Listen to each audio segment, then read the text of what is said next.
Welcome to TNT Unpacked. We are your hosts, Justin Collymore and Rochelle Amore. Hey. Today we're talking about the Cutlass, which is a locally made movie that premiered at the Trinidad and Tobago Film Festival. Yes, so for those who may not yet know, the TNT Film Festival runs from the 20th to the 27th of September, so we're pretty much in the middle of it right now. And the Cutlass was one of the main attractions, mostly because it's inspired by a true story. It's based on a kidnapping that occurred a few years ago, and it was really interesting. It was presented by Blue Basin Films in association with the TNT Film Company Limited. So the red carpet event that we got to be at, Oh yes. that premiere was an interesting start to the evening, yeah? Yeah. I did not know the dress code Clearly. because I didn't read certain emails that certain people sent to me. We won't get into that right now. Yeah, and I felt very out of place. I mean, you were wearing like a t-shirt and shorts that you haven't washed in weeks. That's very true. And there were like people in glittery gowns and like suits, and it was very nice. And the socks I had on weren't even real ankle socks. They were regular size socks that I rolled down. Wow. That's the level I was at. I mean, okay, we were not a part of the cast of the crew, but we did. It was an embarrassment to the film festival, I would say. Oh, come on, stop. You know, everybody's classy. We're supposed to all be professionals. I mean, no matter what people are looking like, you're supposed to treat them with respect and appreciation at an event. And, you know, that actually is something that we will talk more about when we talk about the film, because the film did bring up a lot of interesting themes on things like class and race and TNT. And some might say we saw that reflected in the premiere. Wow, Rochelle, I don't know what to say. Controversial, but let's get into it. Yeah. Let's get into it. So let's start off with what we like about the film. There was a lot to like. Yes. The cinematography was great. It was excellent. It was excellent. And, you know, it just shows that the bar has been raised. We are, you know, hopefully competing at that international level. You know, people know what to do with these films. You know what I mean? Justin, you sounded a little bit... Pretentious. Not pretentious. You sounded like you expected the film to have been shot on like an old Nokia or something. Like, I mean, our filmmakers have been going abroad and presenting at international film festivals for years. Well, you know, I'm ignorant. You are ignorant. Was this actually your first local movie? This is the best local movie I've ever seen. The first local movie I've ever seen. So, right. Okay, there we go. And the last... No, I'm kidding.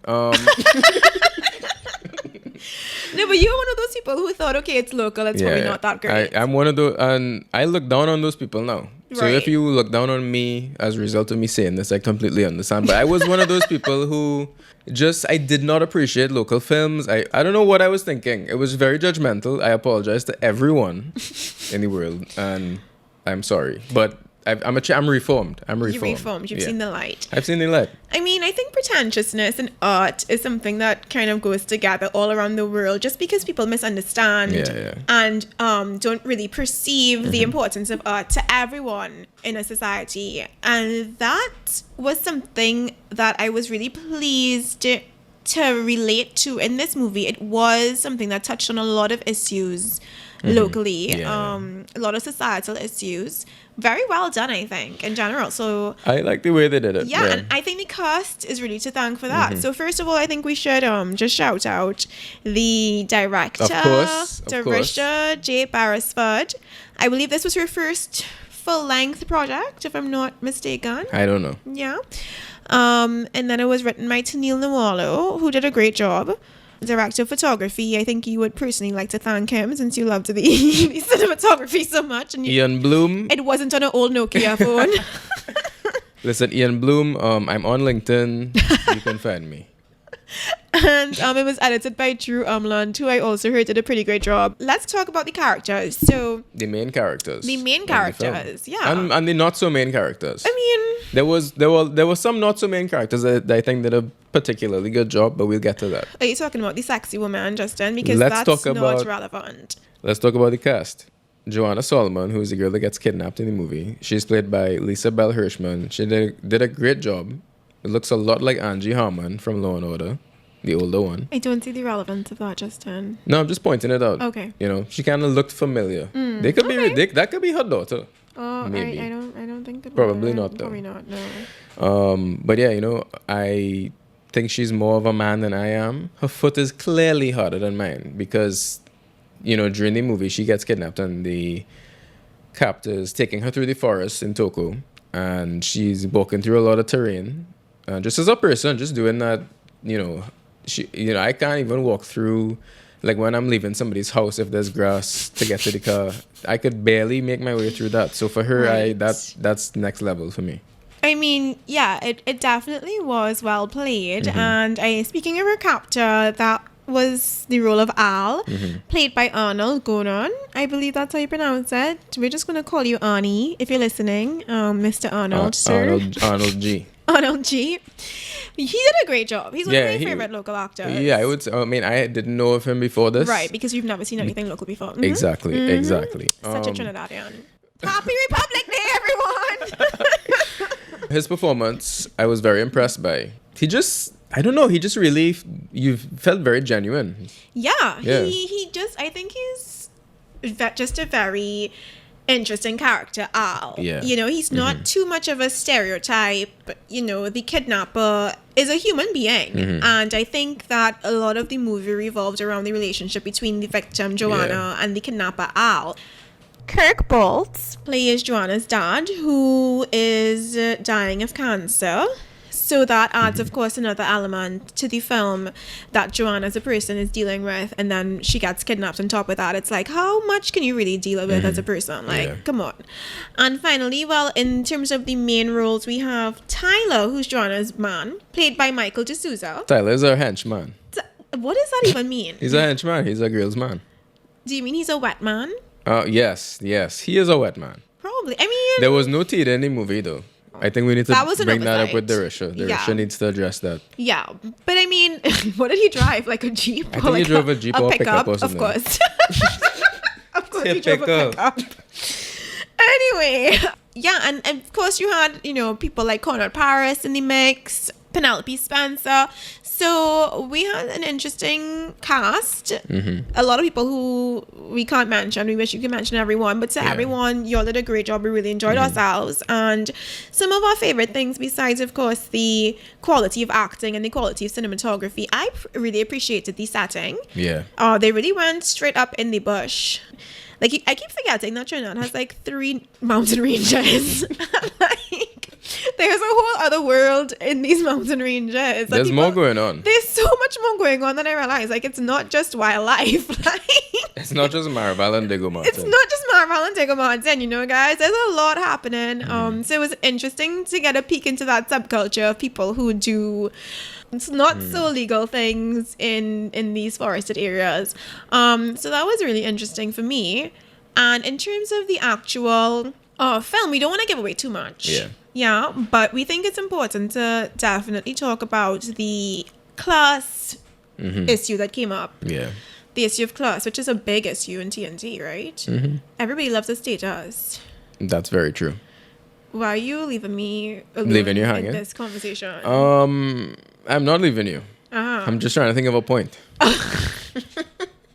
Aren't you always? There's a scene in the movie where Joanna is basically trying to convince Al that, my family doesn't have money. We're not rich. We, this ransom that you demand, it's impossible. This can't happen. And he just refuses to believe it, and I think that's I guess that's a statement on classism in a way. Okay, good try. Thank you, Cuss. I'll be all. No, I think that's a good point. But there's also some dialogue in that scene where he says, "Oh, you not rich? Do you know what it's like to eat bread and condensed milk morning, noon, and night? Yeah. And do you know what it's like to live without electricity?" So I think it's a good comparison. We might think that, we're poor because we don't have a car or a house of our own, but at the end of the day, you have a roof over your head and you have something to drive, and you have money to travel. You have food in your fridge. You are way richer than you think. And Trinidadians are so show-offy and so obsessed with, who's driving what and who's living where, that we forget that there are people who aren't even able to eat. Yeah. I think that's what they were going for. They wanted us to see the world from that point of view through the experience of Al. I mean, I think it could have been way more developed in There terms could of have been that. more. Yeah, there could have Yeah. been more background on him. Maybe more flashbacks to some of the traumatic things he was talking about. We don't want to give away too much. We don't want to give away too much. Yeah, Also, but- we should just say we're very ignorant. I'm not trying to give advice to Darisha and to Neil Or anyone. or anyone. Yeah, we're not professional Yeah. film anythings. We're just giving you our Comment. 2 cents. Yeah, a little 2 cents. Yeah. You know, we're ordinary Trinidadians going to see some local film. We figure you guys might enjoy the review. There were so many interesting issues that came up around power as well, which plays right into the issue of class. Yeah. Al, the kidnapper, clearly had all the power in this film, and Joanna had none. But it was a bone of contention for her because she's trying to say, you can't just come into someone's life and disrupt it like this. You can't just take power like that. And he's saying, well, I just did, and I think it comes back to the power of a gun. And I don't think that Trinis recognize how powerful these things are. And I think this was a really good up close look into how people who don't have opportunities or feel like they don't have anywhere to go can suddenly feel so much power with a weapon like that. Yeah. So that was really interesting. I liked how accessible the movie was. Okay. This being my first local movie experience and thinking that it was going to be that I would need to have a degree in film or something to understand the movie. I don't know why I think that. It makes no sense. It's either it was filmed on an old Nokia or it's like Einstein. You have to pick one. You can't be going back. Like, what was it? Why were you so apprehensive about this local film? I have no idea. Okay. But I was also apprehensive about Carnival until last year. Are you even Trinidadian? That's very debatable. Moving on. Like, there's a part where this girl comes in and she starts talking to Joanna's boyfriend, and Joanna's best friend says something, hey, you better lock down your man or something. Like, I don't know. There were just a lot of funny one-liners throughout the whole movie. I mean, they try to keep it a little bit light. Yeah, Because we're talking about the general synopsis, but it's not all doom and gloom. It is a very well-written script. But in particularly in that case, I think one of the actors, we have to give a shout out to Kelly, the bad thing, the one who tried to steal, the one who tried to steal Tyler from Joanna. I think she did a great performance. All 2 lines. Look, Alexis Chin, she, even though it was a few lines, I think that I'm just saying objectively. Alexis, if you got any weird Facebook messages, I just want to apologize in advance. I don't even know what to say. You want to move on? Okay, all right. Okay. Also, a big shout out to whoever the best friend. I believe that would be Ruby Paris. Ruby, I'm so sorry. I apologize as well. Can you please value these women for their I am. contributions I'm saying- professionally? I'm just saying I didn't hear you shout out Michael D'Souza, Michael who D'Souza, is a very good-looking man. Michael D'Souza did a great job. Right. What did you like about Michael? When I was like 10 or 11, this is a true story. I don't know. I mean, Oh my god. What did I swim into? there's certain members of the one person in this cast that I went and played Power Rangers by his house. Michael? You And- had to play Power Rangers And at then we Michael's played house? with Super Soakers When or you were something. 10? It's either Michael or somebody who looks just like him. Do you miss him? I miss well, it's a moment I cherished. Not so much the Super Soaker, but the Power Rangers game was big for me. Michael D'Souza did a great job, all right? That's Okay. what I'm trying to say. Along with Ruby Paris and Alexis Chen. And well, we spoke about Lisa already. Rochelle, let's move on. Okay. What are we even talking about? I don't even know anymore. I actually think this is going real good. Okay. What was your favorite line? Ooh, this is kind of up, but I thought it was really funny when he first kidnaps her, he kind of persuades her to stay quiet, and when they get further into the forest, she says, I thought you were gonna release me. And he says, I never said I was gonna let you go. I said if you keep your mouth shut, I wouldn't kill you. And it's not funny. It's not fun. No, but the thing is, I thought he said he would let her go too. I thought so too, but I think the whole thing is that he has a sense of humor. Honestly, I think this movie kind of accidentally had some funny moments, like unintentionally funny. Maybe. Like there's a part, and this I know, and not to be insensitive because I know that this is based on true events. Yeah, we're not speaking, Yeah. of course, in relevance to the actual traumatic experience that this is based on. We're talking in terms of the film and the writing and the acting and all that. Yeah, purely about the movie. There's a scene with Al where Joanna starts talking about, she goes into this very serious kind of dialogue about, how you've like, you can't just do this, you've ruined my life. And in the middle of it, he just says, I don't give a and like, it was so... I know it was so abrupt. I mean, I know it wasn't meant to be funny, but it kind of is funny the way he just interrupted her. It kind of just makes you feel like, well, this fella, I'll just like he just doesn't care. He just doesn't care. Like he's not like a hardcore evil person. He's a human being with a lot of different aspects to him, and clearly he's had been dealt quite a few bad cards and took a few wrong turns to be in that position. But the whole lead up to him making that decision to kidnap Joanna in the first place was also very spur of the moment almost. You kind of see that he was under some pressure and he needed some money. He needed to get that money. Yeah. So his reaction through the whole thing is very selfish, and that does come up in conversation between him and Joanna, about the selfishness, and you have to look after yourself and you have to take the power. Yeah. And I think power was so important in the movie because he basically says that when you don't have anything or you don't feel like you're anything, you have to take something from someone else. Yeah. It's either you or me. That comes back to a topic that always comes back in every single podcast episode we have. That whole crab and barrel mentality that we have as Trinis. It's not about how can I help you or how can you help me. It's about what can I take from you? How can I be better than you? How can I be just as well off as you and live, as Al put it, on the house on the hill with the pool, right? Yeah. Yeah, I mean, and that was a big focus of the film, For a lot of it, it's just that dynamic between Al and Joanna and just their dialogue. Not all fun and games, though. I mean, Joanna and Al don't become friends by any means. Like, not at all. We don't want to give that impression. Yeah. It's a pretty f***ed up situation. They use that relationship to build his character as well in some ways. So he's giving her food, he's giving her, lending her his boots, and like little things like that. So you start to actually develop compassion for him. And I think in the movie itself, Joanna is not developing compassion, but it's like there's Stockholm Syndrome happening because he's the one that she needs to rely on at that moment in time. To get out to the forest. To get out. Yeah. And just for anyone who might not be clear on what Stockholm Syndrome is, it's when a victim, usually kidnapping, develops feeling of sympathy or starts to identify with or starts to justify the actions of their kidnapper. And so it's a very human thing. I mean, it's really messed up. But when you're in that situation, Joanna has to depend on this man who just kidnapped her to get out of this forest alive. There's a line when she says, I was hoping that we'd come across someone who could help us. But I realize now that this far into the forest, anyone who is here isn't here for a good reason.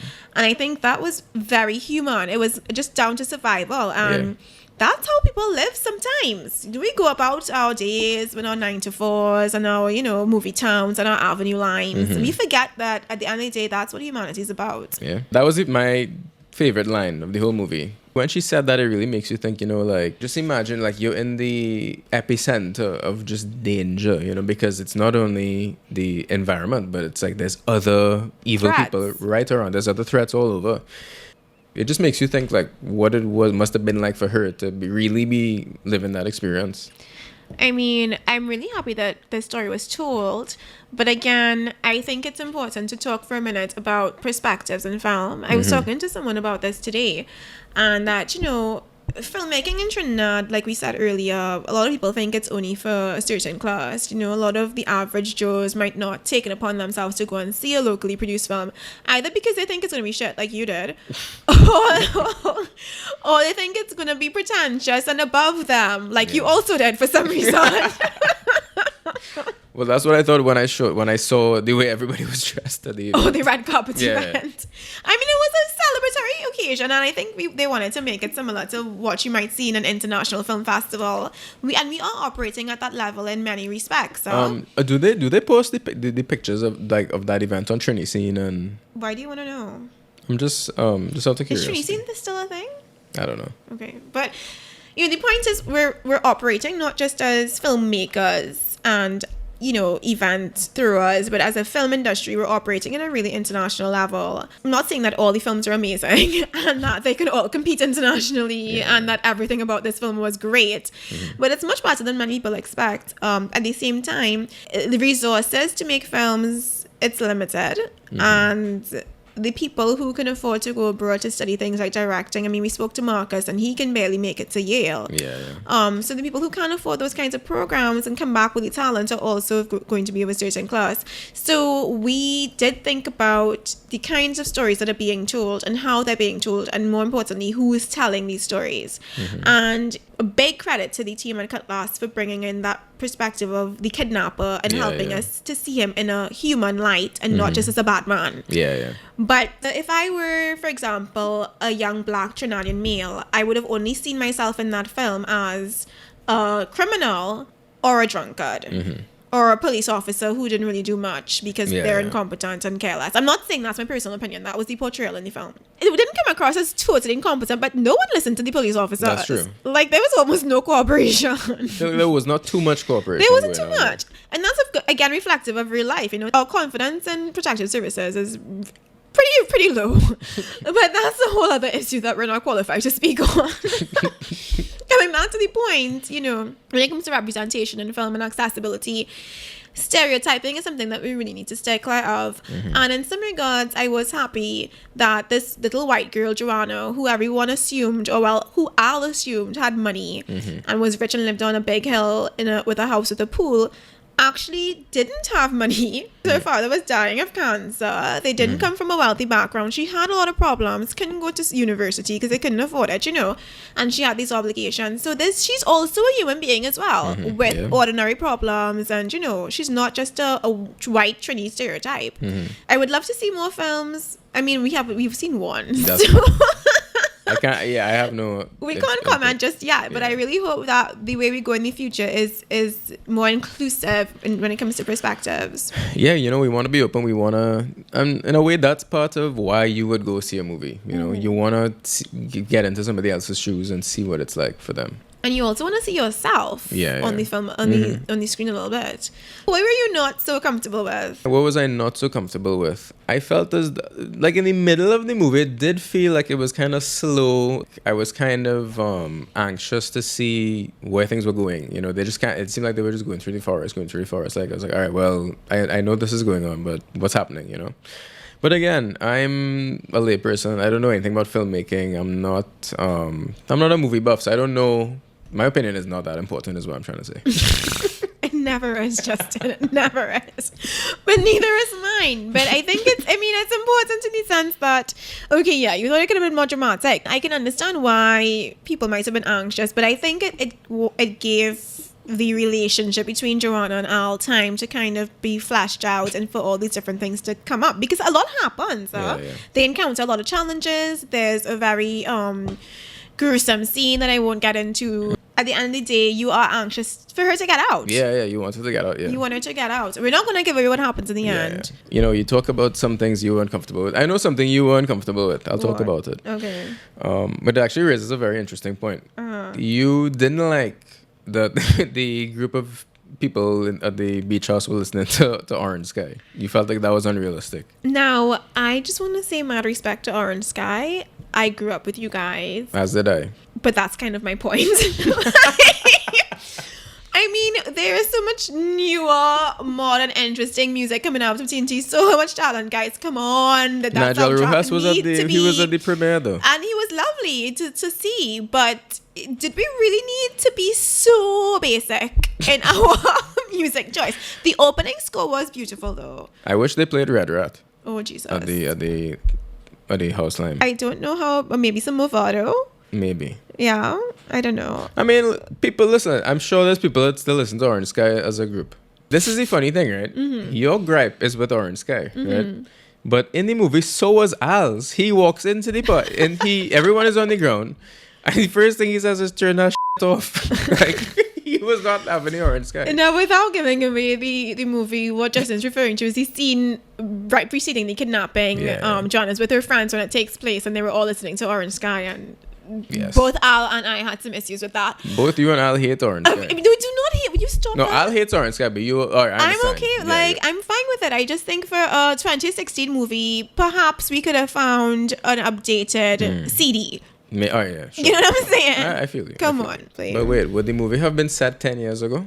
Because that was the era of the kidnappings. Oh my god, that's a really good point. After the movie, Justin and I had a very rowdy conversation about, the sustainability of film, really. Because, as he put it, when he walked through the crowd, he believed that he may or may not have picked up a convent accent on the way. First of all, I'm not going to confirm whether or not those words actually came out of my mouth. They did. He went on to talk about whitewashing in Hollywood and expressed a fear that we were experiencing the same thing. Now, definitely did not say that. Okay, the point that I'm trying to make... You may have said the that. point I'm trying to make is that, again, are there enough people in Trinidad and Tobago to sustain, in terms of a market, to sustain local industries? I don't know anything about the industry, so I don't know how that works. Just in terms of size, like we're a tiny island. Yeah. A question I was asking is, why don't you get films like this, local films, coming out throughout the year, playing at Movie Town? I mean, I don't know if they are, but all we know of is when these American movies or these international movies come down.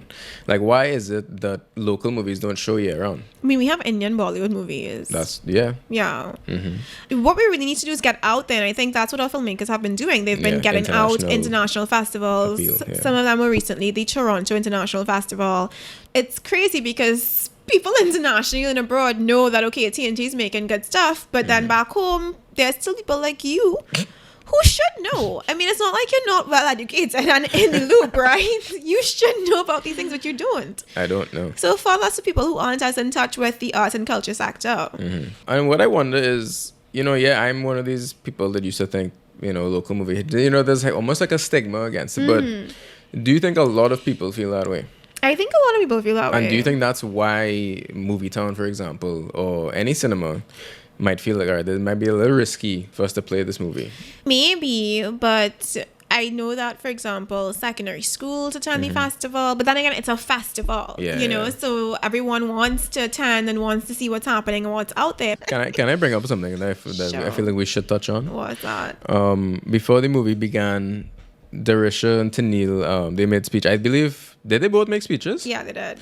So they made speeches, and then, obviously the lights dimmed and we were preparing to watch the movie, and a trailer came on. Sorry, we should mention that Bruce Paddington also welcomed us. Oh, yes. He, I believe, is the founder. Thank you so much for having us, sir. Thank you. And the trailer for the new Mark Wahlberg movie started to play. And one audience member was most displeased. She's right behind us. She was sitting right behind us. She was super, super disgusted that they played an American movie trailer at a local film screening, a premiere. I agree with her. I appreciated it because it showed that there was so much support so much. You have to admire it. Yeah. At the end of the day, There was just so much excitement to see this locally made, like to see ourselves on a screen and then you put this tarnished. It felt tarnished a little bit. Yeah. I mean, no blame on Movie Town. I mean, it probably was a snag. I don't know how these things work. Before we close, another thing I want to touch on.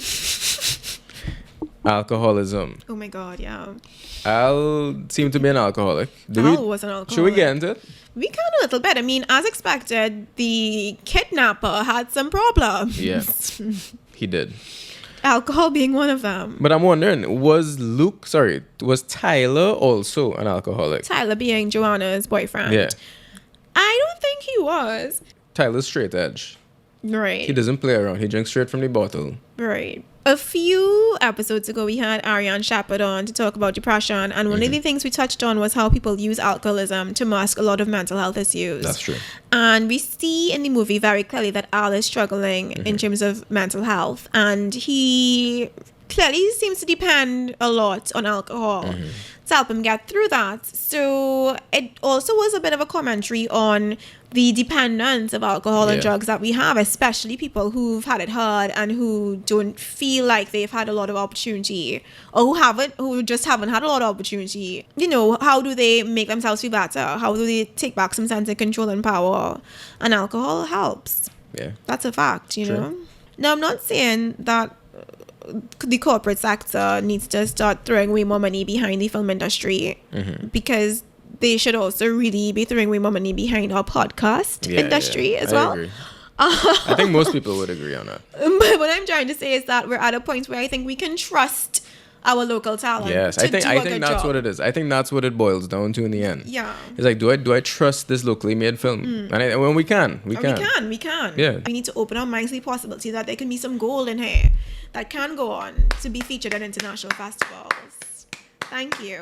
I love when you applaud me. That was a great monologue. So, are we almost ready to close off? I think we are ready to close off. Yeah.